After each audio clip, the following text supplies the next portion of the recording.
Welcome. My name is Carolina Kaufman, and I'm the Director of Education and Engagement at the Pentacrest Museums.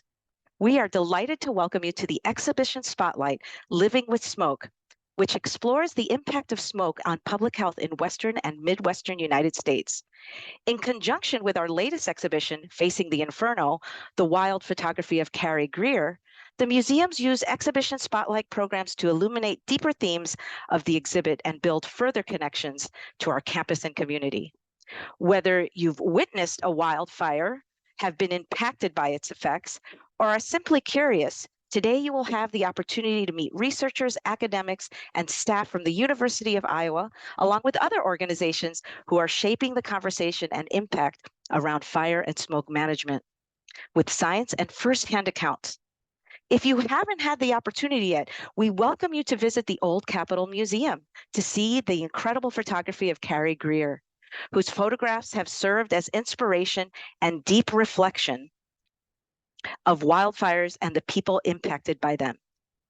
Kari will also be joining us next week to discuss themes from her exhibition with a new panel of experts in the field. Please join us. Again, my name is Carolina Kaufman. I'm the Director of Education Engagement here. We welcome you, and please do come for this event next week.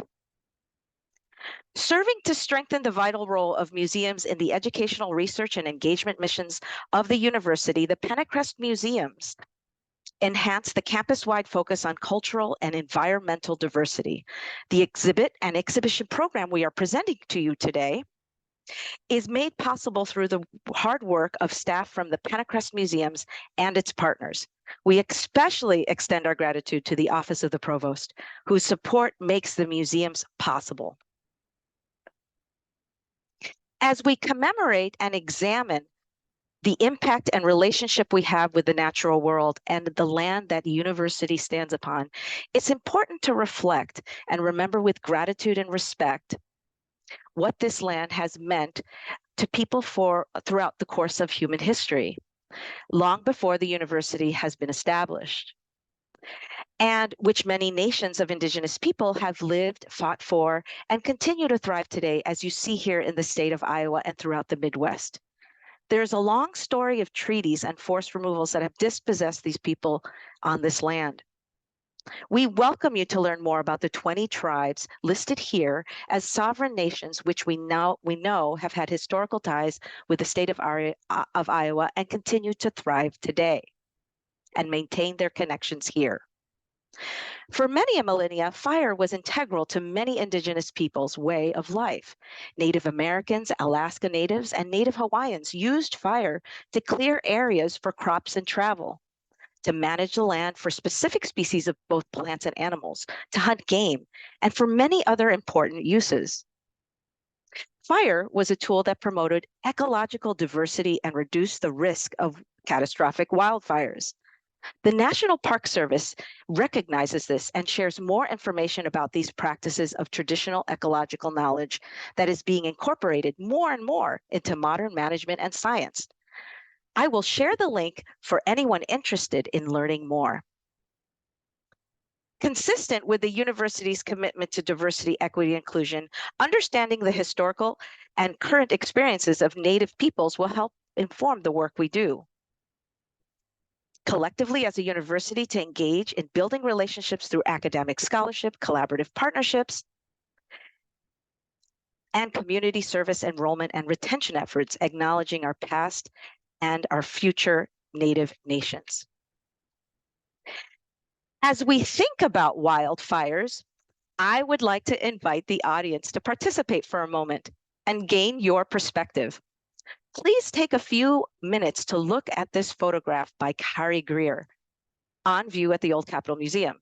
I'd like to invite anyone to share the first words that come to mind when you see this photograph before you.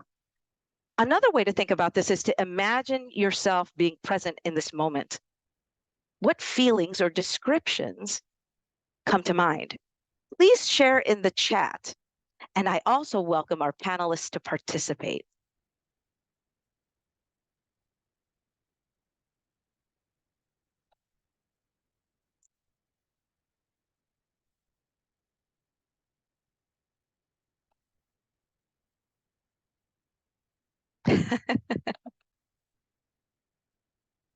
Thank you for sharing. Please, others in the audience, we welcome you to share as well. Mm.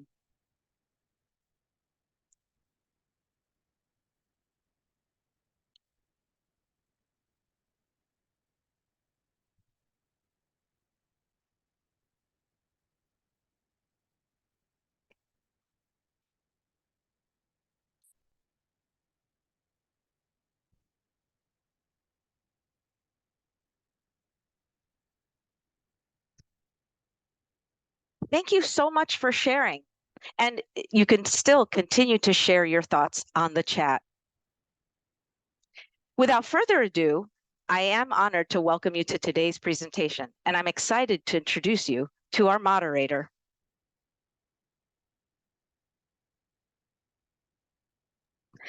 Welcome, Dr. Greg Carmichael.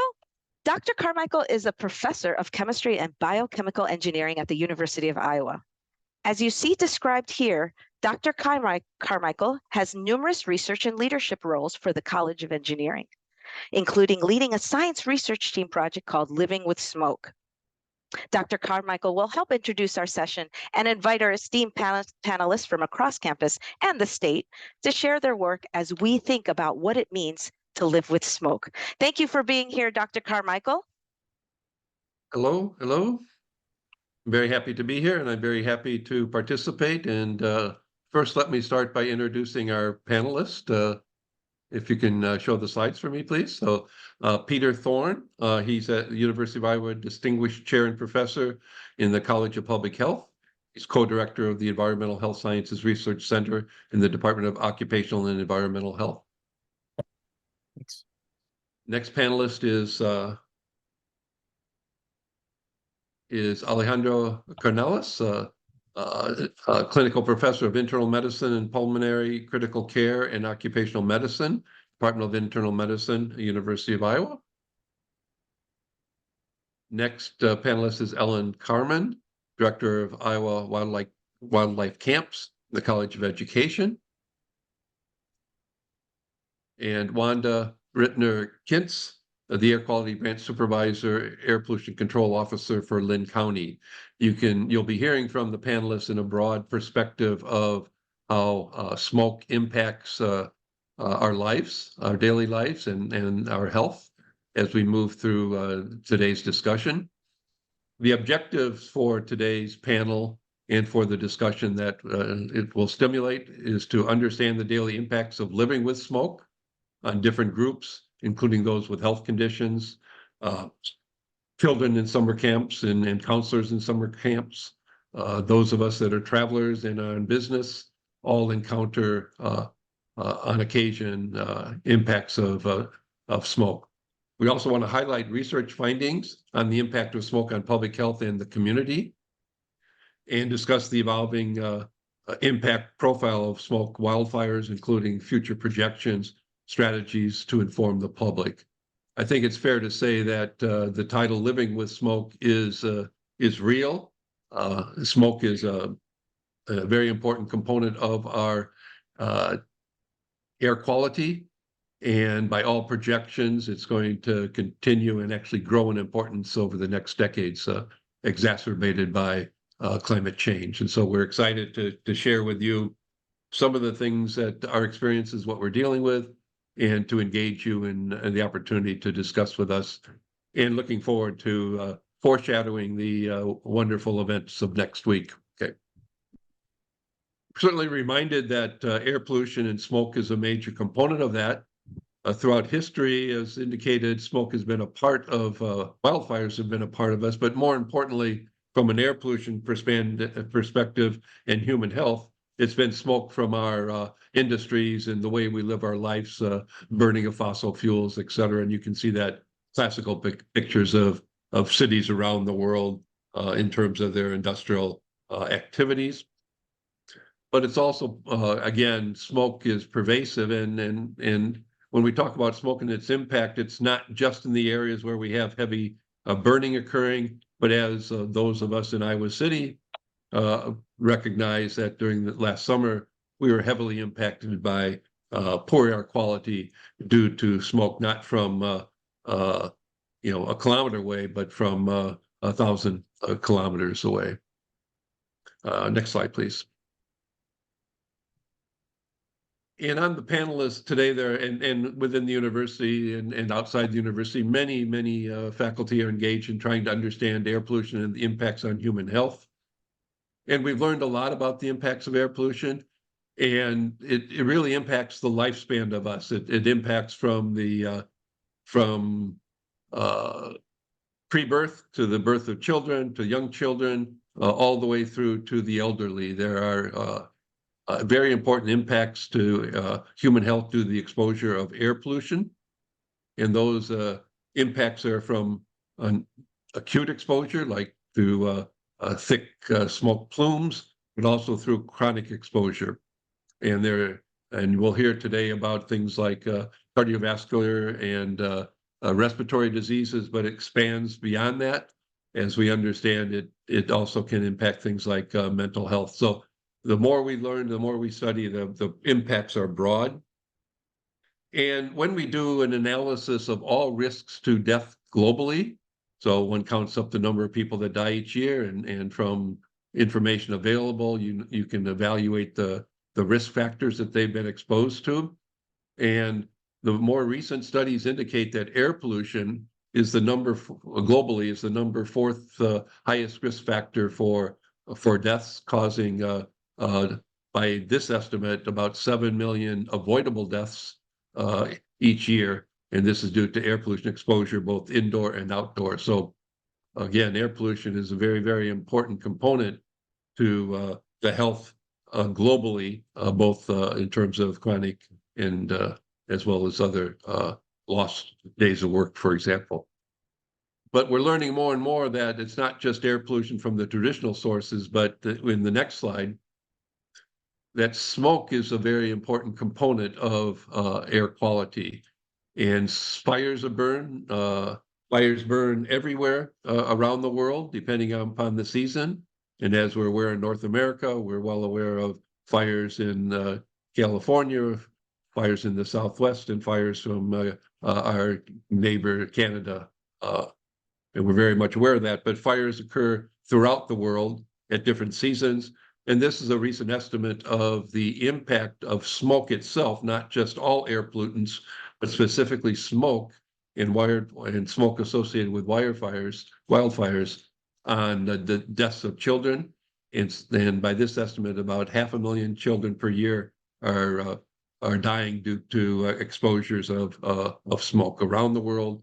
And also, again, today's discussion will be focused largely on U.S. Concerns. And we're also living in the environment where climate is changing very dramatically. And what we're seeing, the number of wildfires, the intensity of fires are increasing due to climate change and the impact that climate change has on not only the growth of vegetation, but also on the convective activities and the lightning that are the major igniters of large-scale wildfires. So when we look at this, one, smoke is growing in importance. We have an uncertain future, but we know the trend of that due to climate change.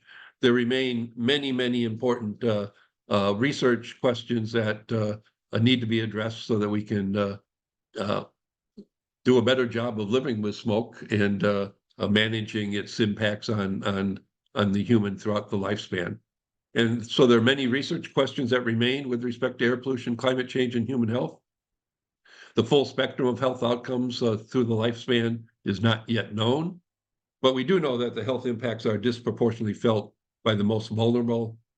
But we also know that effective interventions are needed to address this. And that's why this particular project, that many of the panelists that belong here, that are joining us here, are part of a pilot project funded by the Office of Vice President for Research. In the next slide.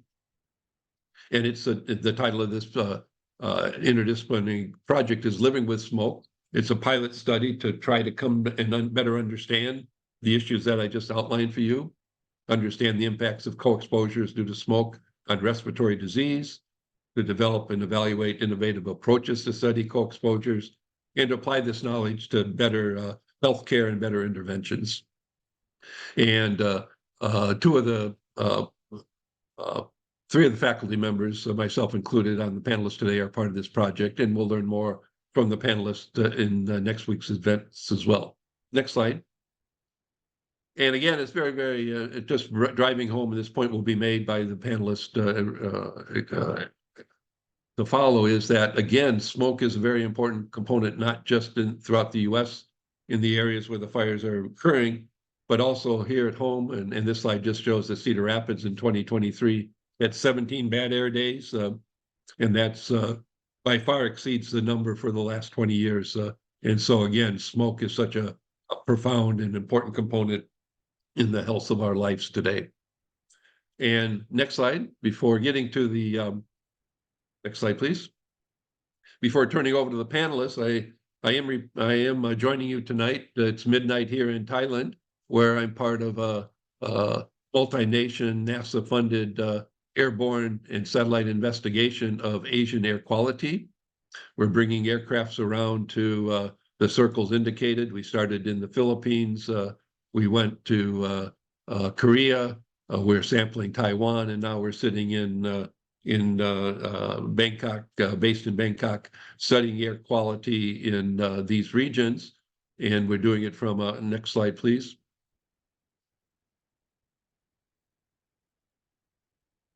We have two highly instrumented aircrafts, about 100 different scientists in the field, a commercial airline that's flying and measuring both the air pollution in the air as we fly, but also an airplane that flies high up and does remote sensing. And we're here in Thailand because this is the fire season. You can see in the far right-hand the map of Thailand, and we're flying the size of a commercial airline from Bangkok up through the north, where we have very high levels of smoke occurring. The smoke is occurring during the agricultural. This is a transition season, replanting of sugarcane and rice, as well as forest fires. And so we're studying air pollution, just an example of trying to better understand and characterize the smoke from fires. So with that, we'll turn it over to our panelist. And and we're going to start with our colleague from Lynn County. Well, good afternoon, everyone. Thank you so much. I'm really excited to talk about some of our work up here at the health department. So I am the air quality supervisor here at Lynn County Public Health. We are one of two local programs here in the state of Iowa. Polk County is the other, but we are the only local program associated with public health. So we have actually been in existence before the DNR was established. So we were dealing with regulations way back in the 1960s. We do have legal authority here in the state of Iowa to enforce regulations associated with the Clean Air Act. And we have three sections within our branch. We have permitting, which we deal with permit issuance for various industries within Lynn County. We have over 350 facilities that we have permits for in order to curb air pollution. We also have our compliance and enforcement branch that they do complaint investigation, they perform inspections, and also enforcement activities. This could be anything from an actual facility, or it could be something like an open burning complaint or a fugitive dust complaint. And we also have our ambient air monitoring section, and they deal with the measurement and monitoring of various criteria pollutants, most commonly particulate matter and ozone, but we also do some air toxics monitoring, and they also deal with quality assurance activities. So next slide, please. This is a picture of a couple of our air monitoring trailers. We do have two regulatory sites here within Lynn County. We have one over at the Fillmore building, which is more on the southwest side of Cedar Rapids. And we also have a background site up in Coggin. So on the left there, that's a picture of one of our analysts, Seth Zimmerman, and he's on top of the air monitoring trailer. dealing with some particulate monitoring. And then the picture on the right is Dave Burns, who's one of our senior air quality scientists, and he's in the trailer with a lot of our different instrumentation for ozone and air toxics monitoring. Next slide, please. So this is a picture from the Gazette in June 27, 2023. And of course, you can see the haze associated with this particular day. Now, we've seen the pictures. We lived through the summer of 2023 where we had a lot of high particulate matter days or particle pollution days associated with the Canadian wildfires. However, we were dealing with a lot of different aspects associated with air quality, even back in May with high ozone. And of course, ozone is a colorless gas. You don't see it. So it didn't get as much press, I think, as dealing with the particulate matter and the particle pollution. But we were still dealing with a lot of higher ozone days as well. All right, next slide, please. Here's a picture of our air quality index and looking at the trend. And you can see, and of course, Dr. Carmichael had showed his graph as well, but you can see in 2023, we definitely even had some days clear in not only for unhealthy, for sensitive groups, which is what we would call the orange, but also into unhealthy for everyone into the red. And you can definitely see a change from 2022 to 2023 due to the wildfires. All right, next slide, please. This is just a scatter plot of the same information and seeing that we did have several days that were unhealthy for sensitive groups and also unhealthy for everyone. Next slide, please. So as I mentioned with our regulatory monitors, that data are certified through DNR and EPA, but we also use what are called low-cost sensors, or what we call purple airs, to supplement our regulatory monitoring activities. And we call these the public or the citizen science-based monitoring network. A lot of times when I give presentations for high school students, middle school students, they always ask why the purple airs are not purple. I still don't have a good answer for them, but they're actually very small and discreet, and they're also low cost. They're about $280.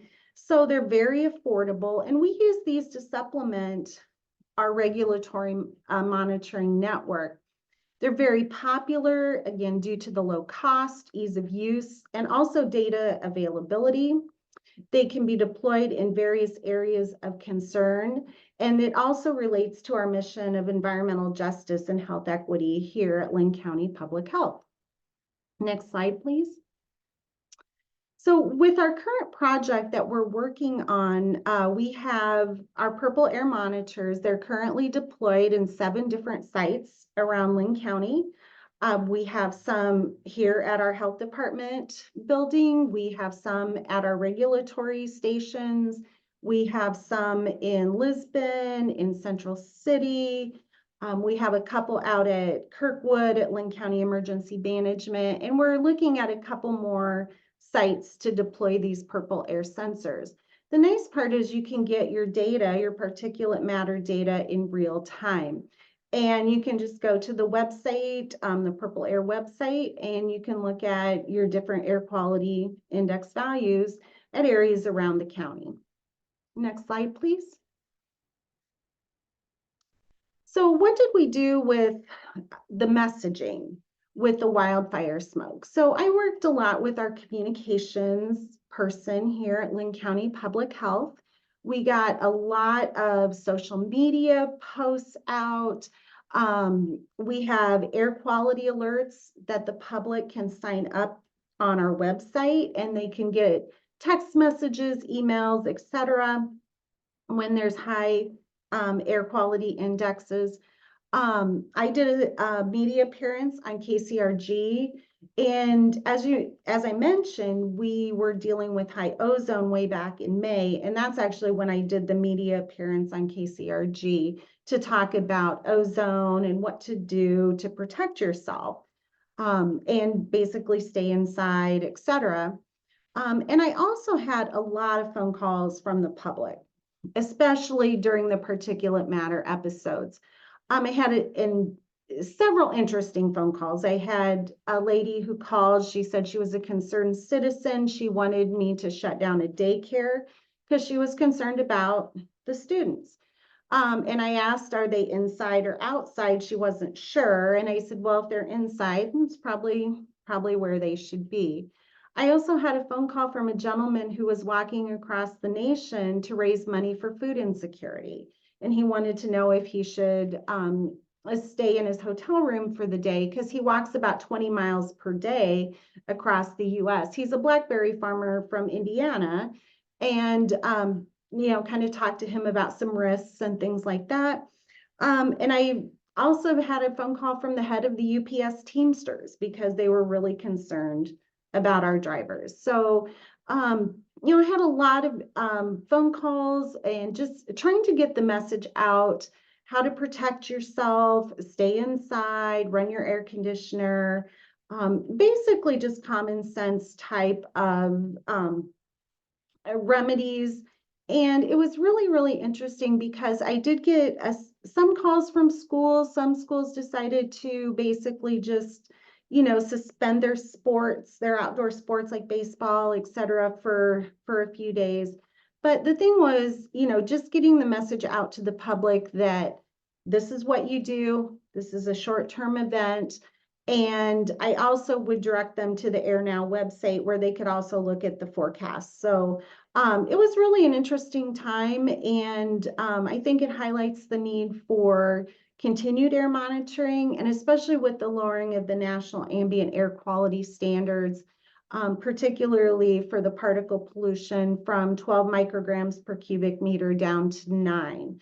So hopefully we'll continue to do our good work with this and inform the public and respond as appropriately. And hopefully we won't have to deal with this summer, but it's very possible that we will have significant wildfire smoke from several kilometers away. So let's do what we can do and help the public.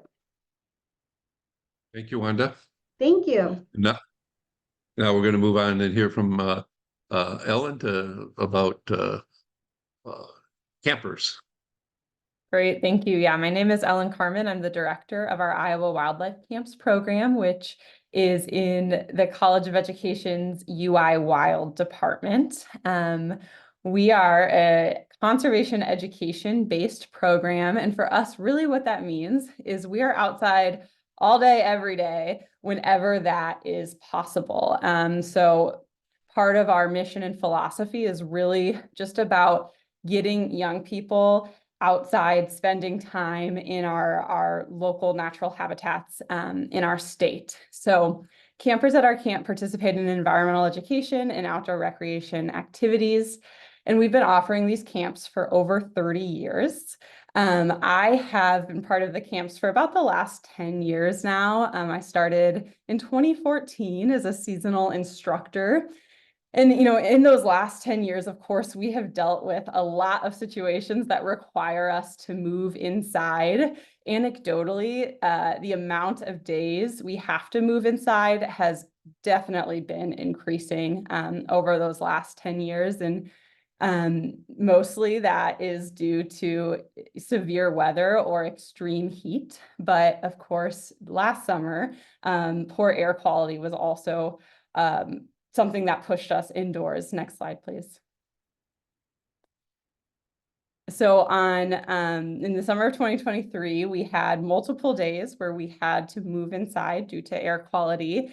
And this was not something that our camp program had anticipated. It's not something we had ever moved indoors for before, but of course we had that framework for how we handle situations where we can't be outside before. So we got creative with programming and we moved indoors. And we don't independently have enough indoor space to host all 180 plus of our campers that we have with us each week. So we really rely on our campus partners. Our colleagues at the Linqua Center, so the College of Education, provide us spaces. Our colleagues here with Pentacrest Museums open the museums to us, primarily the Natural History Museum. We utilize the Athletics Hall of Fame. So we really spread out all over campus to provide adequate space for our campers. And when I was listening to other panelists speak and thinking about this presentation today, really it becomes this question of we're encouraging kids to get outside, and we're having more and more days where we have to move indoors, and just finding that balance, right, for our program and for families that makes sense, because families come to us because they want their kids, I think for the most part, to have a summer experience where they are spending time outside. And we have to consider how we can offer that and protect campers' health and safety. And that is more and more going to be a concern for us. Next slide, please. So we, as the situation was unfolding last summer, we sought some guidance from the experts on our campus, primarily the folks in environmental health and safety who have provided us guidance in the past with things like monitoring the heat index for heat stress.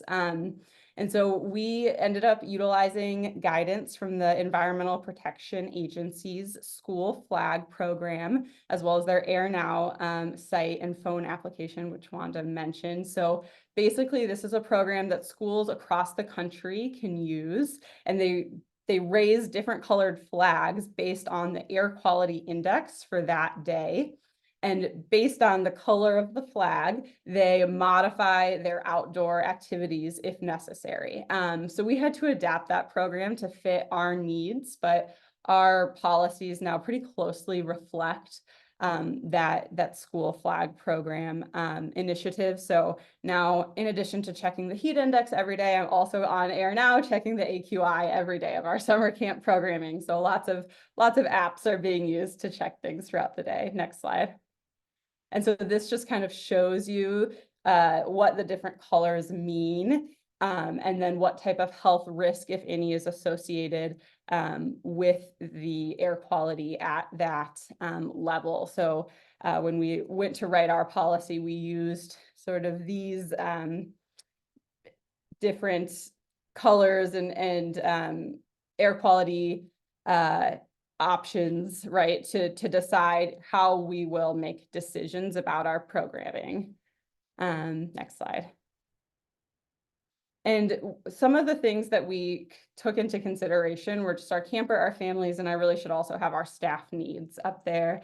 So we had campers with us who have asthma, and so that was a concern for families. I think June 27th was a day where we decided to move in halfway through the day based on what we were physically, seeing with the air quality and what folks were experiencing. And I had more than one phone call from a parent concerned about their child who has asthma being outside, right?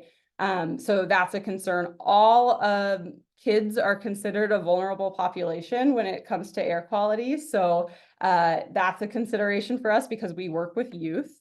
But then we also know that families need the childcare that we provide. We can't just say we're shutting down for the next few days, stay home and stay safe, right?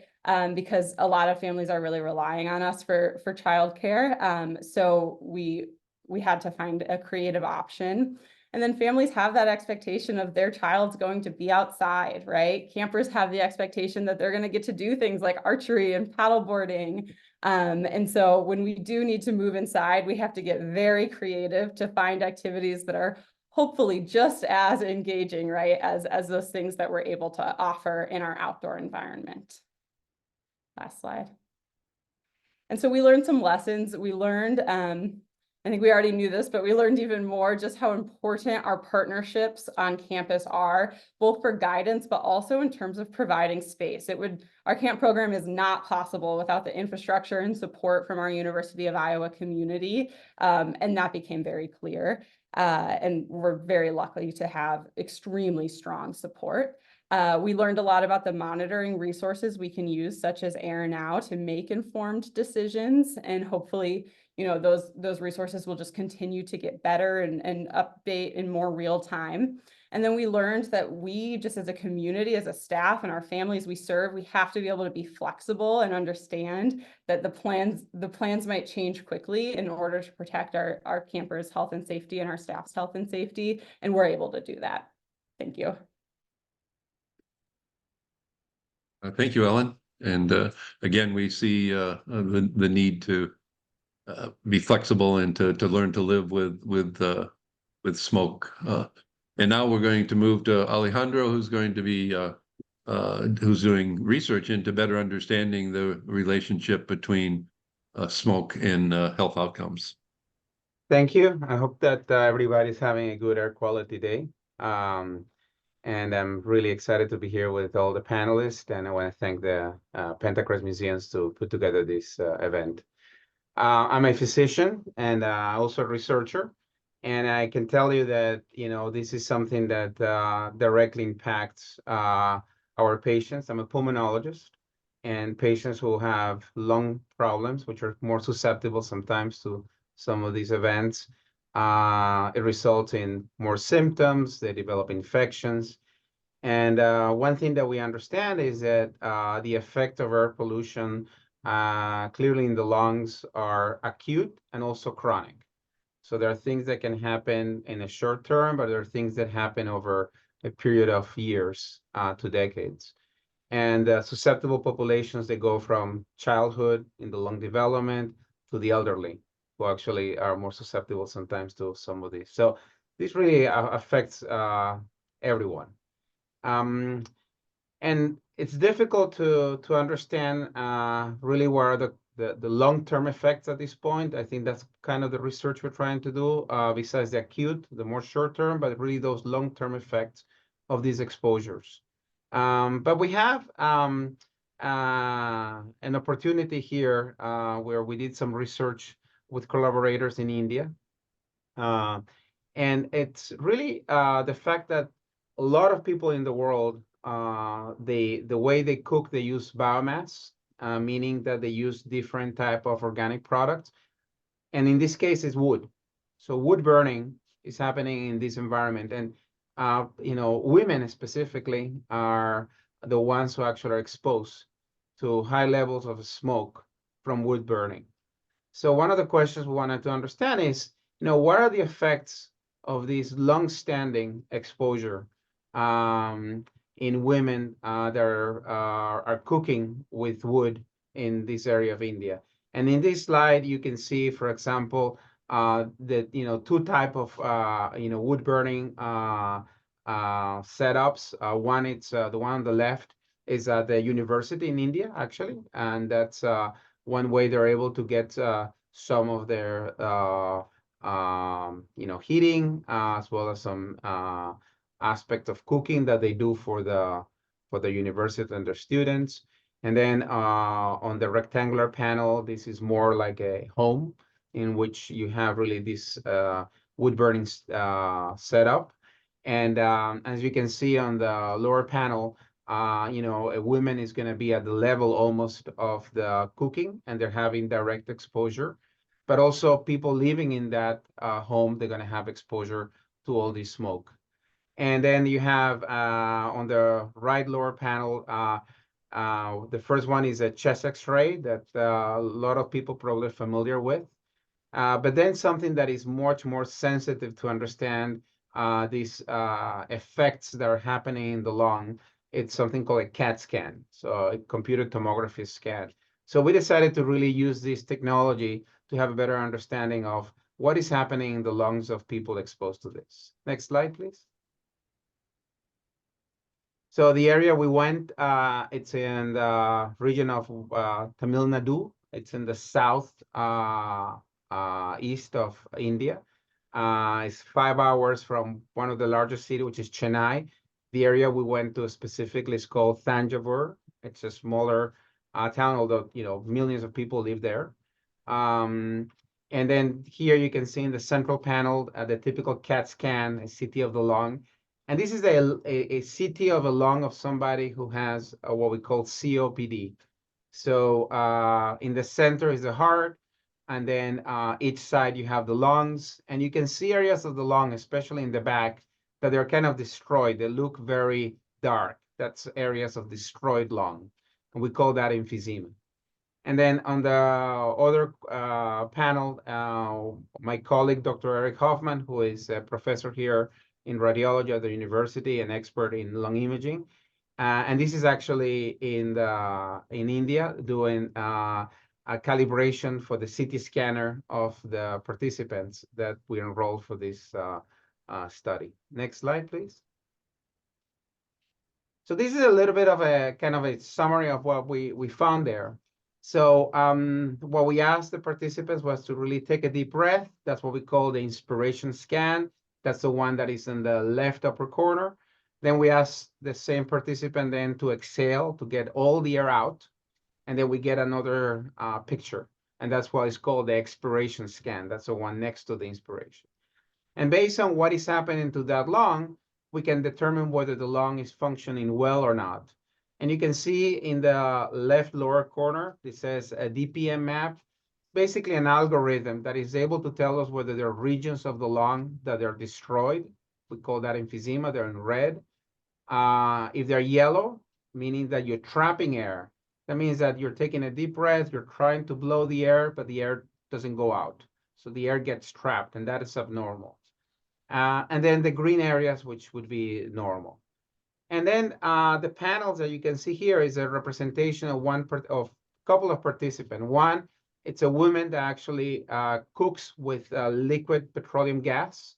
That's one of the policies that, for example, in India had been instituted to try to replace the use of biomass with this liquid petroleum gas. And you can see that, first of all, the lung on inspiration has certain size, and when the person exhales, the lung gets smaller because you're able to get all the air out. And then when you do this, algorithm, you can tell that most of the lung looks normal. However, the participant who actually is being exposed to biomass fuel, you can see, first of all, that the lungs don't change much in size between inspiration and exhalation. And those areas that we're showing yellow is called air trapping. That means those airways are either inflamed or they are fibrosed, they're scarred, and now air gets in but cannot get out. Next slide. So in summary, we think that the CT imaging found that wood burning, for example, exposure led to air trapping. We didn't see much emphysema in this small group, so we are not sure whether that also could be a problem there, but at least in women, which are not smokers, in India, the majority, their only exposure is to smoke from biomass. Air trapping is what we see as the typical feature with the damage. Can you go back to that slide? I don't know, went back to the previous one. No. Next, please. And the next. There we go. Oh, can you go back? Yeah, there we go. So I think that this data, what it suggests is that people who are exposed to wood burning on a long term could potentially develop lung diseases such as asthma, inflammation of the airways called bronchiolitis, and then something that is more general we call COPD. People think that it's more related to tobacco smoke, but actually we have found that in the world probably exposure to air pollution and all the smoke results in chronic obstructive lung disease. So I think that hopefully that gives you a little bit of a sense of where we are, where we're trying to go, and some of the potential health effects. So I thank you, and I'm looking forward to answer any questions. Thank you, Alejandro. Very important work as we try to better understand the impacts of smoke on lung disease. Next, Peter Thorne. Yeah, thank you, Greg. Happy to be here along with my other panelists. And I was just going to take the little time I have to talk about the impact wildfire smoke is having on air quality gains that have been made, particularly in the United States, but also Europe and other places around the world. And the the image here reminds us that human-caused climate change is taking us from the Holocene epoch into the Anthropocene, which may bring Climageddon upon us. And so we're really working through our research to understand how we can how we can adapt to the future that we experience, which will include desertification and drought, impacts on respiratory disease from air pollution, increased storms, derechos, extreme heat events. We also are seeing increases in harmful algal blooms, and then coastal inundation and floods occurring.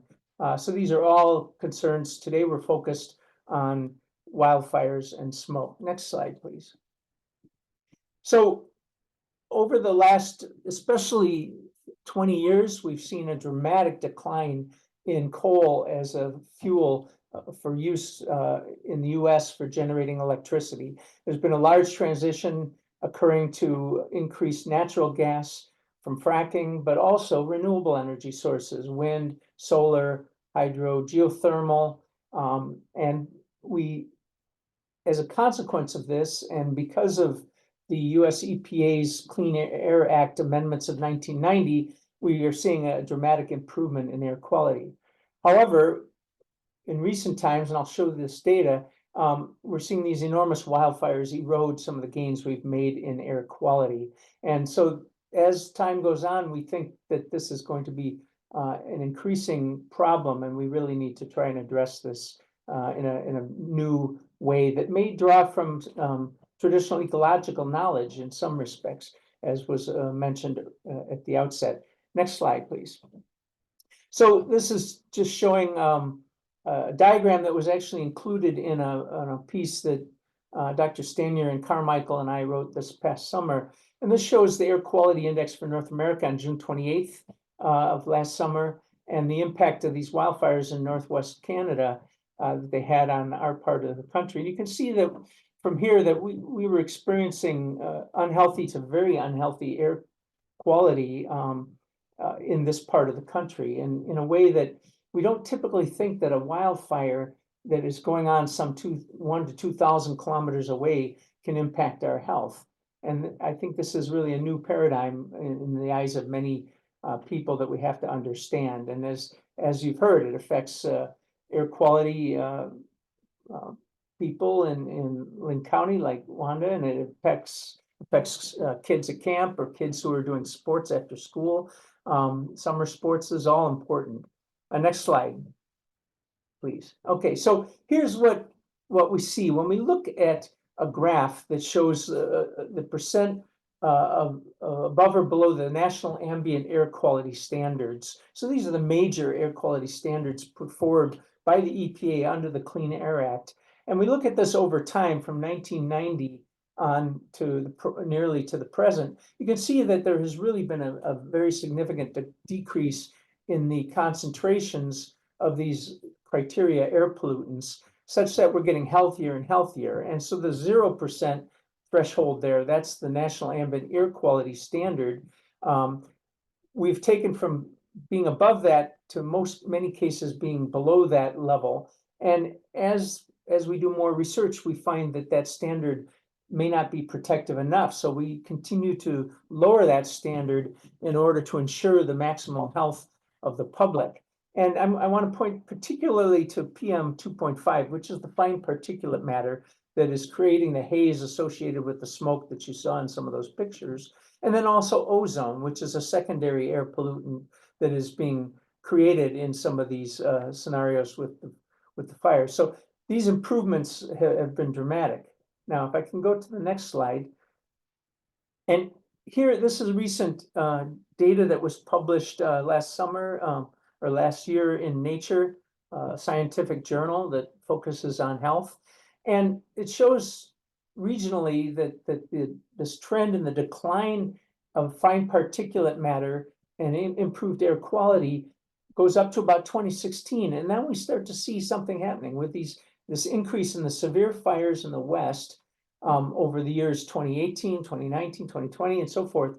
We see that things are going less well. So if you look, for instance, in this plot on the right, there's one graph that says West, And this shows the fine particulate matter concentration over years, and it shows it going down until we get to about 2016, and then you see a reversal where it's going up. And this is carried out throughout several other regions in the Northwest, the Northern Rockies, and the Southwest. And so that if you look at the plot on the bottom left, which shows the states that have seen this improvement in air quality undone, you can see that Oregon, Nevada, Washington, Montana, New Mexico, Wyoming, especially, and also California and Colorado, they have seen a very significant worsening of air quality as a consequence of these wildfires. So this gives us great concern because under the current Clean Air Act amendments, wildfires are considered exceptional events and fall under a different sort of regulation. And you really can't go to someone like Wanda in Lynn County and say, well, we're going to hold you responsible for the pollution that was caused by a wildfire that was in northern British Columbia. There's not much that she can do about that. And already they're making great gains on reducing the pollution that's created locally. So this is the challenge that we face going forward. It's a trans boundary, it's an international boundary that we're seeing this, and of course, state to state as well. If I may have the next slide, please. So the health effects of wildfires have been mentioned a bit, but it's hard to quantify them because the wildfires are multiple short-term events. Sometimes they're going on simultaneously or overlapping. We have both acute effects to those, particularly those who are susceptible due to underlying disease, and chronic effects, and it's a multi-pollutant mixture. So we have to study it in a very complex manner. But we do know that we're seeing increases in visits to emergency departments, higher hospital admissions, and greater mortality. And the young, elderly, and people with underlying conditions are at greatest risk. Children are seeing asthma exacerbations, respiratory infections, acute bronchitis, and seniors are having cardiac issues associated with this. And there's also significant mental health impacts, often associated with loss of property, loss of home or jobs, and for people who are more distant from the fires, it can also have an effect. And there are efforts to quantify these impacts to know what proportion of increases we're likely to see as the air pollution worsens over time. Next slide. So the impacts really are also that these wildfires are mobilizing carbon that has been sequestered in these forests, and that puts it in the atmosphere, but it also at the same time burns the very same forests that would be taking up the CO2 from photosynthesis. So this is really a negative feedback that we have to worry about. And then there's the risks to firefighters that I haven't really mentioned, but they are at great risk as we have increases here. And so this is the issue that faces us and something that we're working hard to try and address. Thank you very much, Peter. And thank you all the panelists for, I think, a very nice spectrum of important topics on this issue of living with smoke. Caroline, I'll turn it to, we have a little bit of time for discussion, but maybe you want to take over from here, Caroline, and mention upcoming events and how people can contact us and ask questions. Yes, thank you, Greg. Thank you, everyone. This has been such a fantastic conversation and just incredible and thoughtful, provoking topics to think about.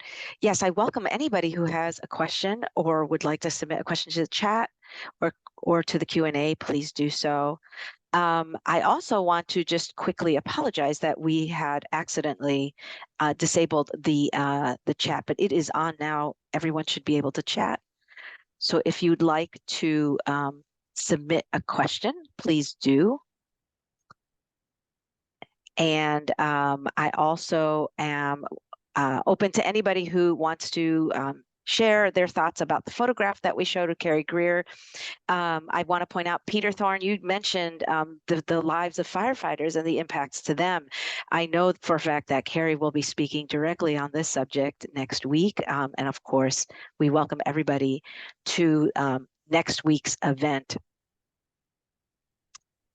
which is going to happen on Tuesday, March 26th, 2024, from 5:30 to 7 p.m. And there will be a reception as well. So some goodies to enjoy as well. Some great conversation around Kari and more living with smoke researchers, among other amazing panelists that we're going to have. The program will be moderated by Dr. Charles Stanier, so he'll be there as well. So that'll be great. If anybody has a question, again, everyone should have access to the chat at this time. Feel free to submit your question. I see a question in the chat that could be directed to Wanda or to me. It says, in Thank terms you. of legislation, what are the most important regulations that have been enacted to protect air quality in Iowa? Wanda, I think you want to take that? Sure, be happy to. So really, you know, we deal with federal regulations from the Clean Air Act. We have state regulations, and of course we have our local regulations.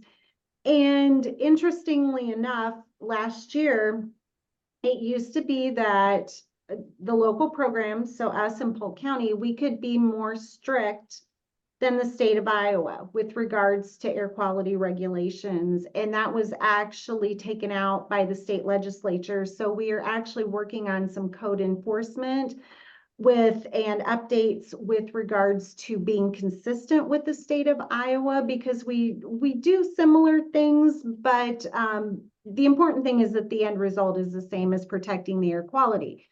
So the reason that we used to be more strict, or could be more strict than the state of Iowa, was that because of previous non-attainment issues with either particulate matter or ozone, but we cannot do that anymore based on state codes. So we're just kind of working on consistency. So actually the air quality regulations within the state have been loosened, not actually more restrictive for air quality. And at the federal level, the primary signature legislation is what I mentioned, the Clean Air Act and its amendments of 1990. And there's been a subsequent to that time, a lot of new rulemaking to go along with that. But that regulates stationary sources like coal-fired power plants, mobile sources, transportation, cars, trucks, light trucks, heavy-duty trucks. It regulates cross-boundary pollution from Mexico to the US to Canada, and so forth. It also is extremely comprehensive about various industrial sectors and the pollutants that they emit in terms of what regulations are there, how they impose controls on them, what the fines or penalties may be for not adapting to those. And recently, the EPA, US EPA, has been doing an awful lot to promote environmental justice associated with exposures. We know that communities of color and low socioeconomic status communities face a much higher burden of air pollution than do the populace as a whole. So there's been a lot of work to try and address that as well. I might add, though, and all that is good, and I think, but again, dealing with smoke, when we have these high smoke events caused by wildfires, we have an opportunity to call it exceptional events where, you know, we say that we're not held responsible for those, but we still have high exposure. So I think we have a ways to go in this new environment where we have high exposure coming from non-controllable, not non-easily controllable sources. So.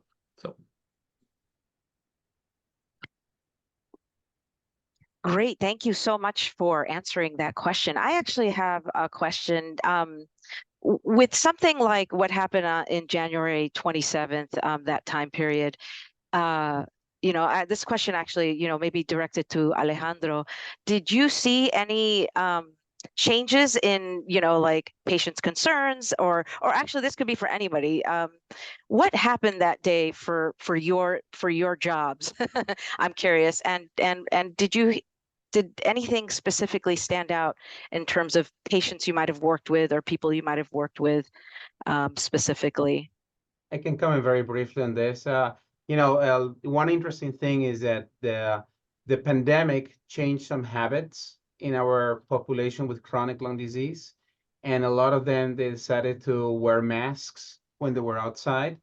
one thing that they would do is avoid going outside to try to reduce their exposure. But interesting enough, also, it created something similar that happened during the pandemic, that they decided not to go to their clinical appointments or have their regular checkup or have their screening colonoscopy during, it was scheduled during that week. So there were some interesting events that occurred in the habits of people with chronic lung disease.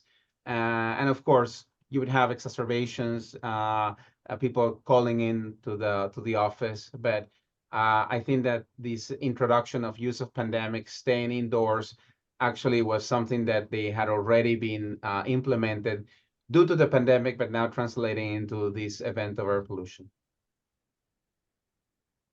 Great. Thank you. Thank you so much. Okay. Well, we appreciate everyone. Let's all give a virtual applause to our panelists today on this clearer day than normal, I guess, and hopefully for wishing for future clearer days as we enter a new season. Again, this is Carolina Kaufman. I want to thank everyone for joining us today. This session will be recorded.